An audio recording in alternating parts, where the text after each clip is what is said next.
Hello friends, so आपण या व्हिडिओमध्ये बघणार आहोत संस्कृत पेपर 2 जो प्रिव्हियस इयरचा होता त्याचे आपण कसा सॉल्व करायचा हा ते बघणार आहोत. ठीक आहे. सो बघा, हा मागच्या वर्षीचा संस्कृत पेपर 2 आहे. ठीक आहे. सो तुम्हाला असाच टाईपचा तुम्हाला पॅटर्न येणार आहे यावर्षी देखील. सो तुम्हाला कसं सॉल्व करायचे बघा. सो सर्वात पहिले बघा तुम्हाला काय येईल, तर तुम्हाला येईल तिथे लघुत्तरी प्रश्न म्हणजे SAQ येणार. ठीक आहे. आणि बघा मग फर्स्ट काय आपला तुम्हाला याच्यात काय येईल की पहिले अधोदस्य श्लोकस्य पदच्छेद लिखितम, म्हणजे काय करायचं आहे की ते जे श्लोक दिलेले आहे तर त्याचा पदच्छेद करायचा आहे. ठीक आहे. त्याला तोडायचं आहे. ठीक आहे. आणि नंतर नंतर काय करायचं, आणि जे अंडरलाईन केलेले वर्ड्स आहेत तर त्यांचं शब्दरूप आणि धातुरूप हे लिहायचं आहे. ओके. 5 मार्कासाठी हा क्वेश्चन आहे. इझी आहे. ठीक आहे. तर मग आता बघा याचा आन्सर आपण कसं लिहिणार बघा. SAQ असं टाकणार. पदच्छेद लिहिणार त्याचा तथा स लभते शर्म सर्व बघा हा श्लोक आहे इथे. हा तथा स लभते शर्म सर्व पावकपाटवम धीवर्णेंद्रिय वैमल्यम वृषताम दैर्घ्यमायुषम. ठीक आहे. मग त्याचं आपण कसं लिहिणार, पदच्छेद त्याला तोडणार सेपरेट. हे इथे झालं सेपरेट बघा, दिसते धी वर्णे इंद्रिय ते जे वर्ड होता, वैमल्य वृषता दैर्घ्य आयुष्य झालं लिहिणार. देन नंतर लभते तिथे अंडरलाईन वर्ड होता लभते, त्याचं शब्दरूप ठीक आहे नाही धातुरूप लिहिणार त्याचा प्रथम पुरुष एकवचन. ठीक आहे. वृषताचं लिहिणार शब्दरूप द्वितीय विभक्ती. दैर्घ्यमायुष्याचं शब्दरूप नाही आहे, धातुरूप लिहिणार मध्यम पुरुष एकवचन असं तिथे आपल्याला लिहायचं आहे. ठीक आहे. किती मार्कासाठी क्वेश्चन, 5 मार्कासाठी. त्यानंतर आहे बघा सेकंड क्वेश्चन आपला अन्वय लिखन करायचं आहे. तिथे अन्वय लेखन तुम्ही केलं असेल प्रॅक्टिस. ठीक आहे. हा आपला 2 अन्वय लेखन असतात SAQमध्ये. एक आपल्या सिलेबसमधला श्लोक येतो आणि एक येतो याच्यामधला. ठीक आहे. तो वेगळे जे 50 श्लोक आहेत त्याच्यामधला तो येतो. ठीक आहे. सो आता हे आहे दर्शन स्पर्शन प्रश्नैः परीक्षेतेचं रोगम निदान प्रागरूप लक्षणो उपशय आत्तिभी. ठीक आहे. सो आता याचा आन्सर आपण कसं लिहिणार. सो त्याचं पहिले काय करणार, पदच्छेद करायचा. लिहिताना कधीसुद्धा फॉर्मॅट असणार एक पदच्छेद, मग त्याचा अन्वय, मग त्याचा अर्थ स्पष्टीकरण, मग त्याच्यामध्ये धातुरूप संधी समास जे असेल ते लिहिणार. ठीक आहे. आता हे तुम्हाला येत असेल. आपण खालचं एक्झाम्पल बघूया त्याचा आन्सर. सो आता इथं काय इथेसुद्धा अन्वय लिहायचं बघा. आता हा जो श्लोक आहे ठीक आहे. सो याच्यामधला आपल्याला अन्वय लिहायचा आहे या श्लोकाचा.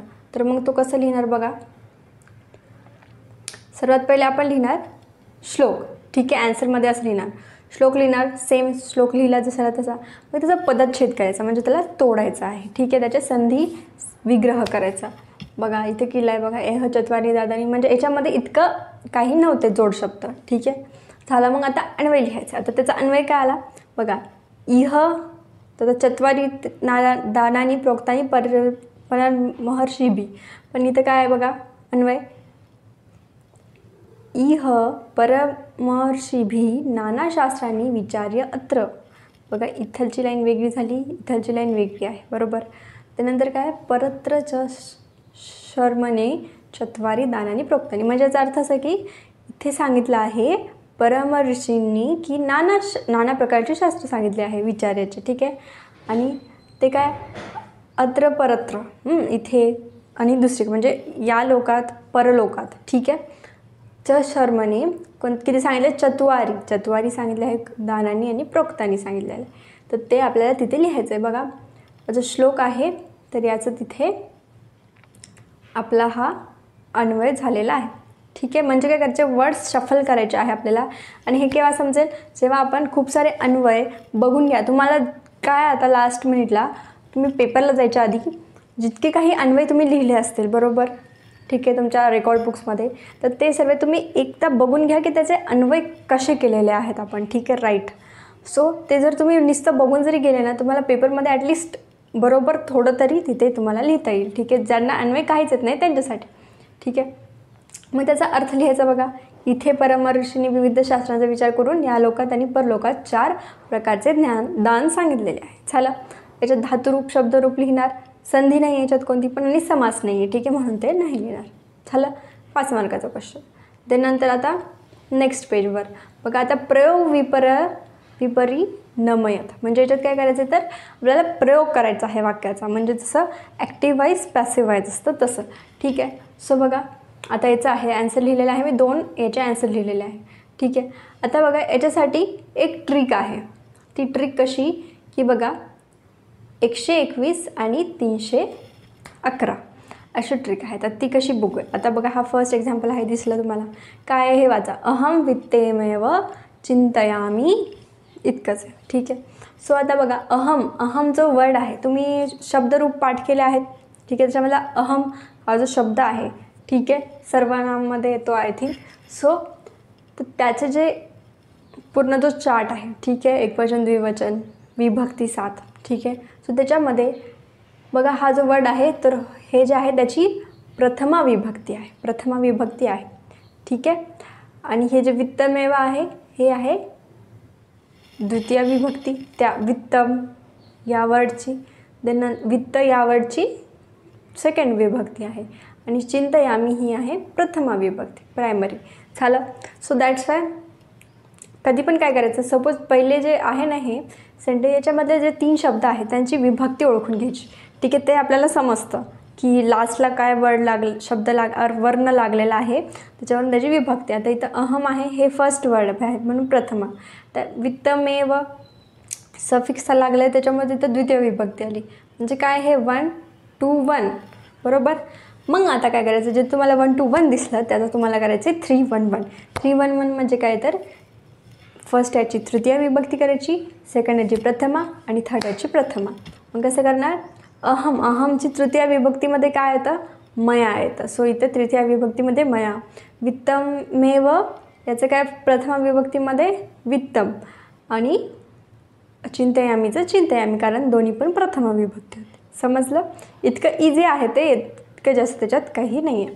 ठीक आहे. ज्यांना शब्द ॲटलिस्ट देव तरी तुम्ही पाठ करा. ठीक आहे. ते तुम्हाला मग लक्षात येईल. आता इथं वैद्य आहे. ठीक आहे. वैद्य हा कोणत्या ह्याच्यात आहे, प्रथमामध्ये आहे बरोबर. आतुरम हे आहे सेकंडरी म्हणजे द्वितीय विभक्ती आणि पश्यती हे आहे प्रथमा विभक्ती. तर आपण याला कसं करणार, आता वापस 1 to 1 आला, आता त्याला काय करणार 311. मग आता काय करणार, वैद्यचं तृतीय विभक्तीमध्ये काय येतं वैद्येना, मग ही तृतीय विभक्तीमध्ये वैद्येना. आतुराचं आतुरम येते, ओके, वरती डॉट आहे म्हणजे द्वितीय विभक्ती आहे. त्याचं फर्स्टमध्ये काय राहतं आतुरह, हे इथं विसर्ग लागला आहे बरोबर. झाला.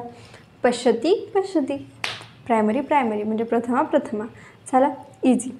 त्यानंतर नेक्स्ट क्वेश्चन येतो बघा, आपल्याला टिप्पणी लिखित म्हणजे आपल्याला एक पॅराग्राफ लिहायचा असतो त्याच्यावर. ठीक आहे.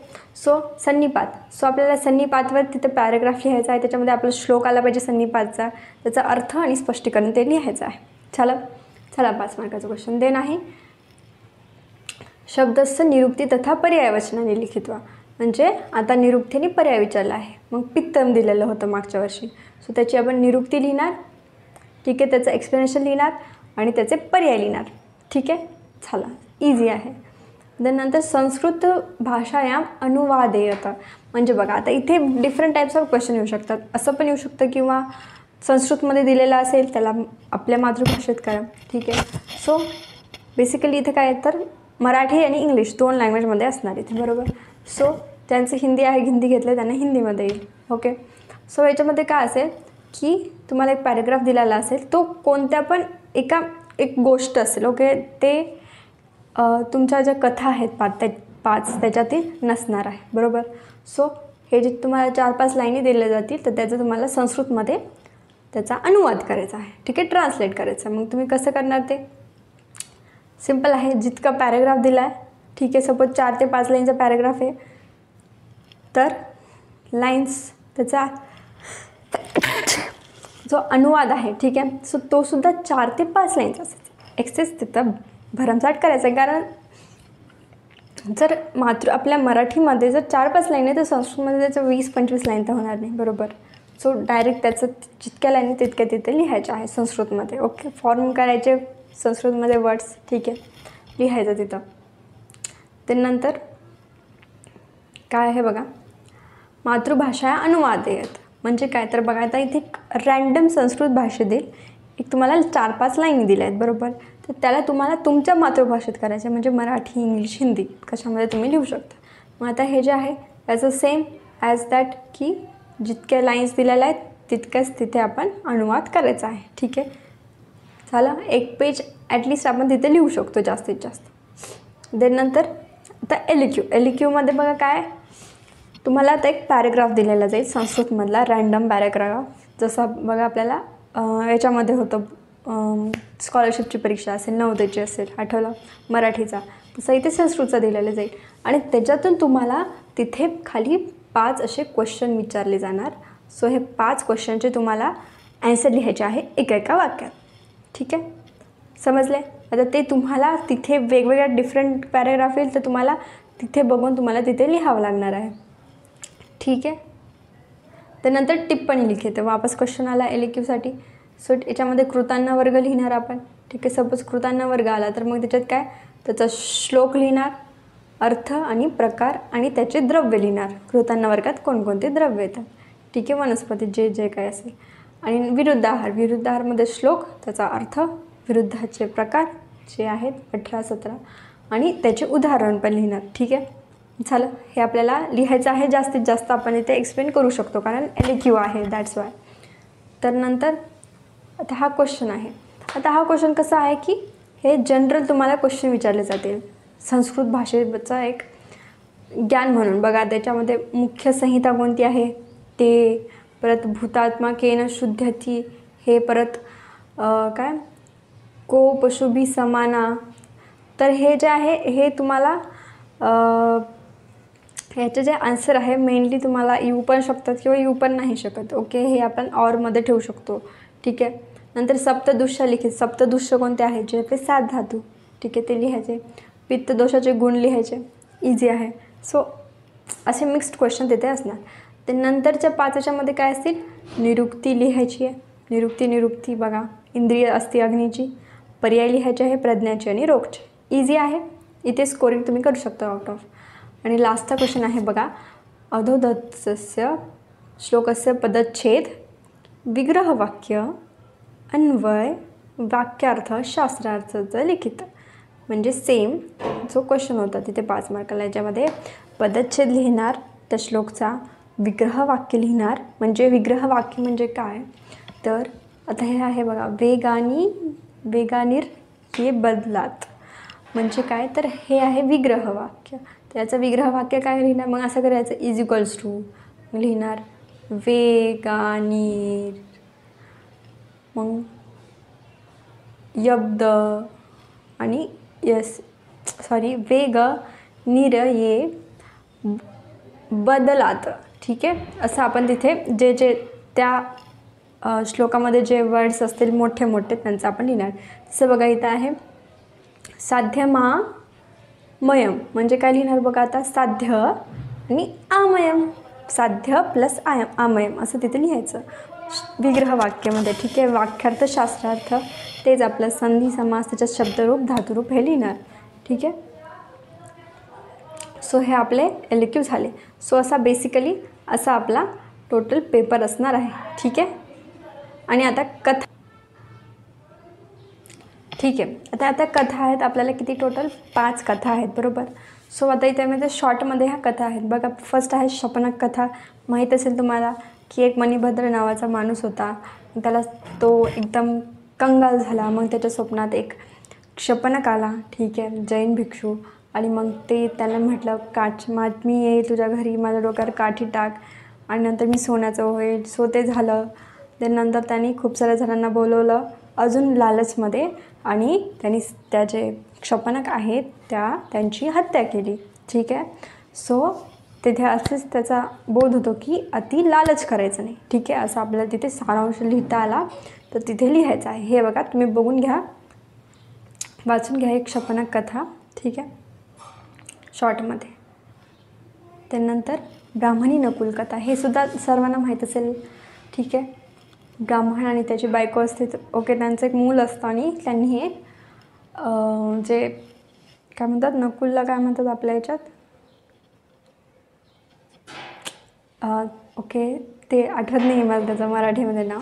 सो ते असतं आणि ते घरामध्ये पाळतात. पण मग साप येतो, मग ते त्याला जो मुंगूस असतो, मुंगूस त्याला सापापासून वाचवतो, पण त्या बाईला वाटतं की माझ्या मुलालाच त्याने काही केलं आहे, म्हणून ती काय करते, म्हणजे घाई गडबडीत त्याला मारून टाकते. म्हणजे ती निर्णय घेते घाई गडबडीत आणि त्याला मारून टाकते आणि मग तिला पश्चाताप होतो त्याचा. ओके, हे सुद्धा तुम्ही वाचून घेऊ शकता. ठीक आहे.